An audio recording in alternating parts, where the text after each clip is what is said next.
എന്തായാലും ഒരു ഒരു ഒരു മനസ്സിലൊരു കാതലുള്ള മനുഷ്യനാണ്. ആണ്.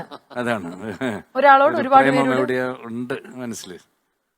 വേറെ സെറ്റിലൊന്നും അല്ലാതെ ഒന്നും അറിയുന്ന രീതിയിലൊന്നും ഇല്ല അല്ലെ ജയറാമേട്ടാ?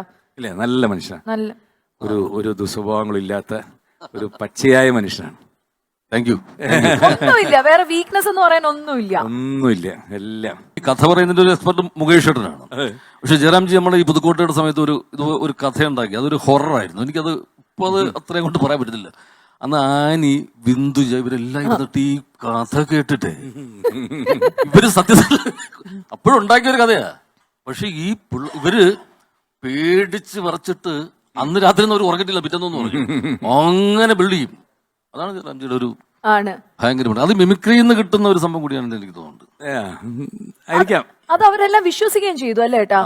അങ്ങനെ നായികമാരെ ഇങ്ങനെ അല്ല, ഇങ്ങനെ ഒരു പറഞ്ഞു സ്റ്റോറി ഉണ്ടാക്കി അത് പറയും. അതിന് അതിന്റെ മൈന്യൂട്ടായിട്ടുള്ള കാര്യങ്ങൾ വരെ ഇങ്ങനെ അത് പറയും. അത് ഭയങ്കര ഒരു അല്ല, അങ്ങനെ പറഞ്ഞ് പെട്ടെന്ന് വിശ്വസിപ്പിക്കാൻ പറ്റുന്ന ഒരു നായിക ഏതായിരിക്കും? പെട്ടെന്ന് ജയറാമേട്ടൻ പറഞ്ഞ് കൺവിൻസ്ഡ് ആയി എന്ത് പൊട്ടക്കഥയാണെങ്കിലാ ശരിയെന്ന് പറഞ്ഞ് അത് ഇമ്പാക്ട് ചെയ്യുന്ന ഒരു നായിക. അത് ഉർവശി തന്നെ ആയിരിക്കണം. അതാണ്. ജയറാമേട്ടൻ പറഞ്ഞത് വിശ്വസിക്കും, ചേച്ചി വിശ്വസിക്കും അത്? അങ്ങനെ ഇല്ല. അങ്ങനെ ഒന്ന് രണ്ട് കഥകൾ പറഞ്ഞത് ഉർവശി വിശ്വസിച്ച് വേറെ സ്ഥലത്ത് ഉർവശി പാവം റീപ്രൊഡ്യൂസ് ചെയ്തിട്ടുണ്ട്.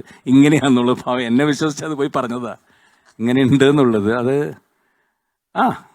എന്നാലും ഉർവശി പറയാം.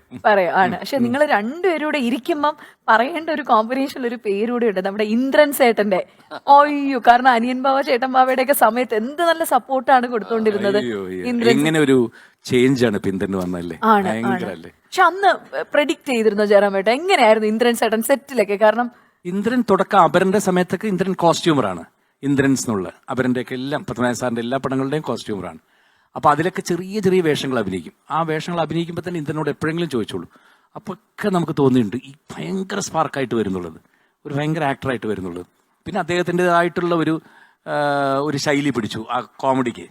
അത് കഴിഞ്ഞ് ഞങ്ങൾ എത്രയോ സിനിമകൾ അഭിനയിച്ചിട്ടില്ല. അങ്ങനെ ആ സമയത്തും ഞാൻ ഇന്ദ്രനോട് പറഞ്ഞിട്ടുണ്ട്, വേറെ ഒരു ആക്ടർ ഇന്ദ്രനകത്തുണ്ടെന്നുള്ളത് ഞാൻ പറഞ്ഞിട്ടുണ്ട്.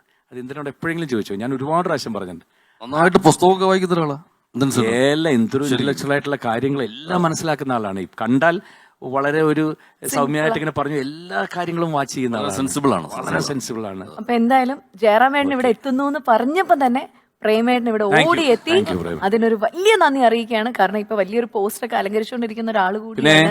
അപ്പൊ അതിന്റെ ആ തിരക്കുകളൊക്കെ മാറ്റി വെച്ച് നമുക്ക് വേണ്ടി ഇവിടെ ബിഹൈൻഡ് വുഡ്സിന് വേണ്ടി ജോയിൻ ചെയ്തതിന് വലിയൊരു താങ്ക്സ് അറിയിക്കുകയാണ്.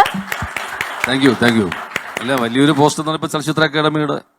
പക്ഷെ അതൊക്കെ ഒരു താൽക്കാലികമാണ്. നമ്മൾ ഒരു നടൻ എന്നുള്ള രീതിയിൽ ആണ് നമ്മുടെ ഒരു ഐഡന്റിറ്റി.